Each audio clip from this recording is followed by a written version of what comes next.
e femmina a Napoli comune spesso si sente dire la femmina di casa ogni non avevo fatto nessuno, sentendo ragionare tutta questa gioventù si capisce perché e esce fuori la verità ancora con gran facilità.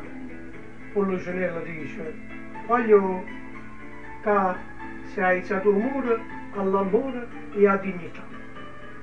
O Senato, o Parlamento e i potenti parlano tanto, ma il popolo accoglie poco, ovvero quasi niente.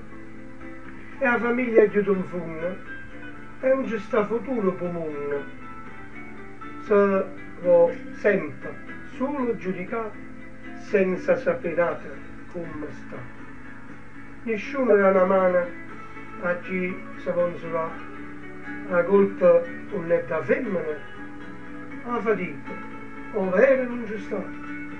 Si è da imparare il popolo, non è da dire con facilità che la femmina di casa oggi nessuno più la fa.